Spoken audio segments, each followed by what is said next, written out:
Oh, hi. Welcome back to Tone Secrets, Episode 2. Exploring the TriAxis! In this episode, I'm going to be doing a deep dive into the Mesa Boogie TriAxis preamplifier, and I'm going to be going through some tones and maybe coming up with a theory as to where it fit into the early 2000s Tom Delonge Blink live rig. So stick around, because things are about to get triangular.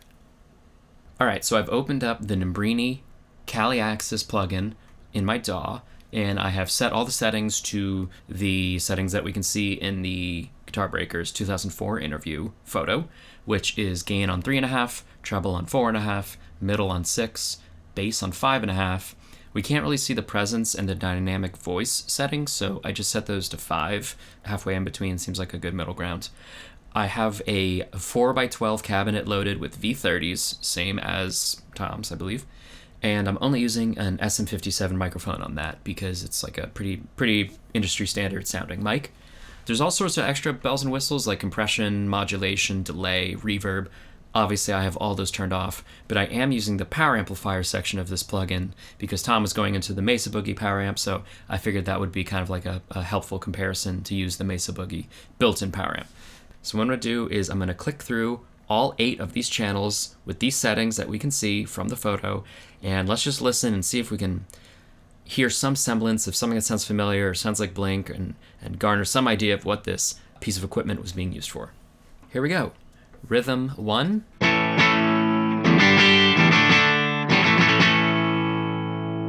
Clean tone.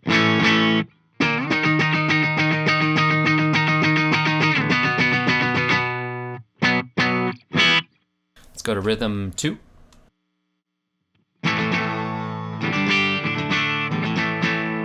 It's quieter.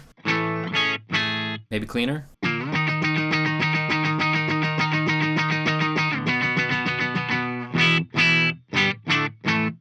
Okay. There's the 2 rhythms. Let's go to lead 1. Channel 1.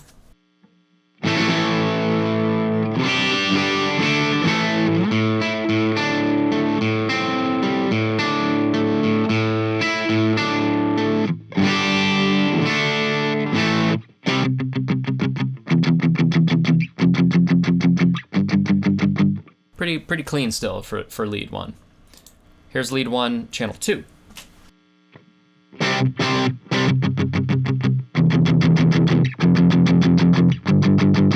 little more vintagey feeling and bassy.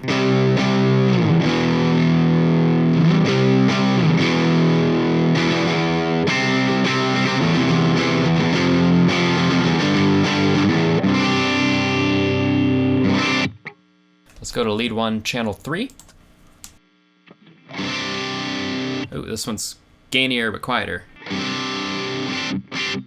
Pretty bright too. I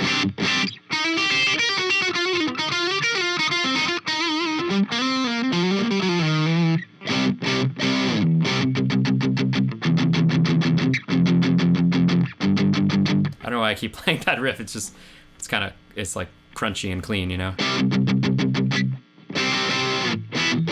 Okay, let's go to lead 2, channel 1.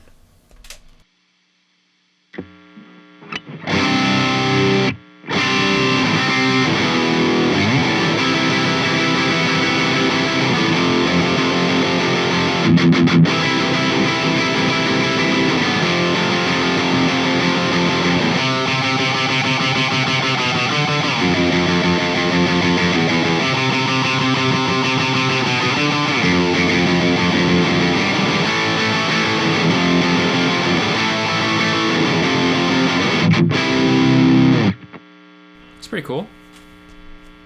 Good. Lead 2, channel 2.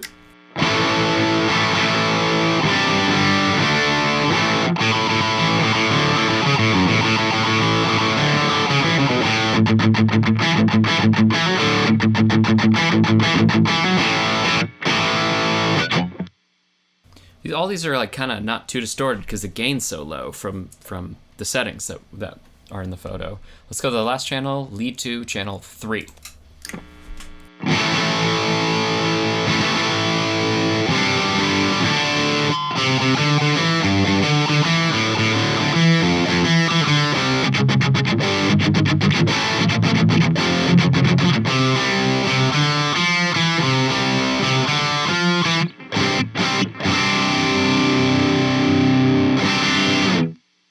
Obviously that one is the most distorted, being the last channel. Okay, so we've now gone through all 8 channels of the TriAxis preamp using the settings that we can see in the photograph.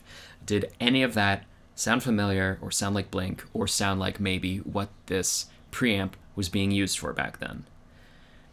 If you're thinking not really, that's probably because you're prejudiced against clean tones.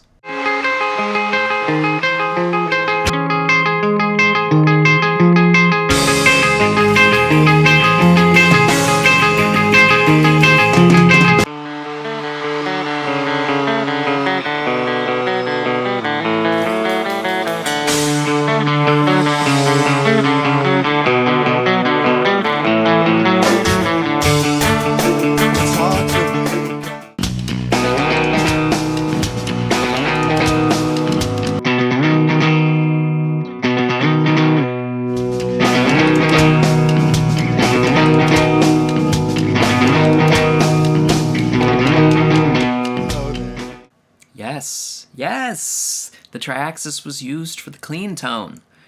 At least I think so. These sound pretty close. I mean, this is a different guitar, and this isn't even the real thing, and it's 20 years later, and it sounds pretty close, man.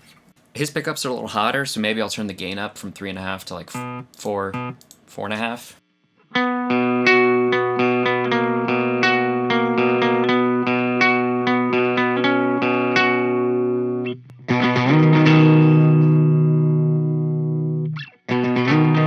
Maybe 4, I like that.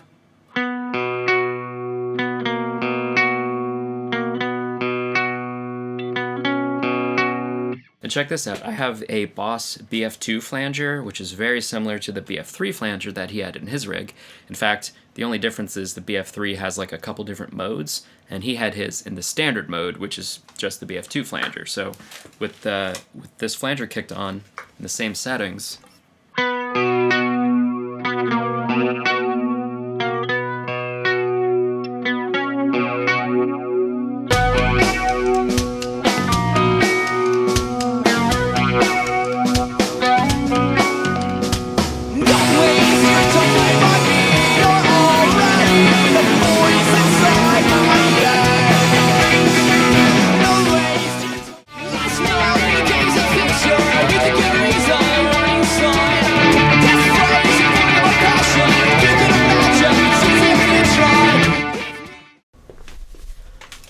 okay, still with me?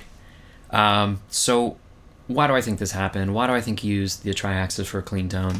Well, a couple reasons. One, the Mesa Boogie triple rectifier amp is an awesome distorted guitar tone, but clean channels on distorted amps are usually a little bit more of an afterthought.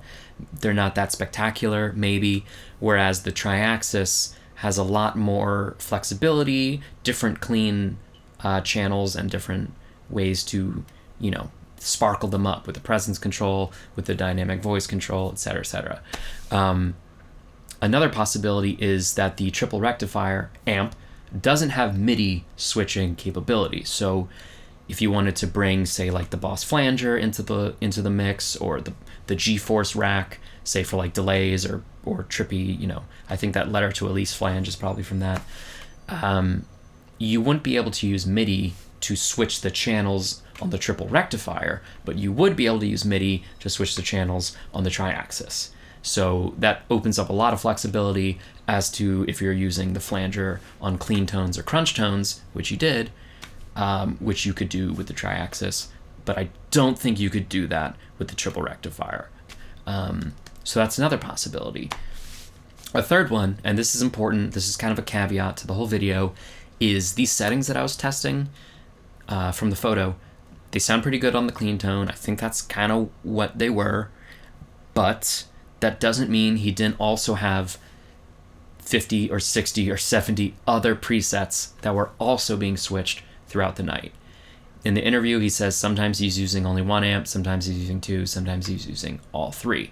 So if he's using all 3, maybe there was some weird, funky sounding TriAxis preset that didn't sound great on its own, but when blended with the amp, the Mesa amp and the Marshall preamp, would sound cool. So it's possible that there were other presets that I don't have numerical access to, you know, visually to test. So this video is more about like the settings that we can see from the photo and what I think those were used for. I think they were probably used for the clean tone. Yeah. Also remember, he's been using this rig since like at least the year 2000. I mean, it's been photographed, the TriAxis, the JMP1 preamp, and the triple rectifier photographed together since at least the year 2000. So maybe at some point in like 99, 2000, he wasn't fully digging the Just Marshall JCM 900 for the clean tone and wanted to get something a little more flexible with some like, you know, MIDI programming capabilities. So that's why that transition started around then. So I think that wraps up episode 2 of Tone Secrets. Let me know what you thought, if I got close, if you think I'm way off, you know, always happy to entertain some gentle discussion on the internet. Let me know ideas for future episodes of Tone Secrets, about this rig, about other rigs, and buy my pedals, of course. Thank you very much. And yeah, I'll see you next time.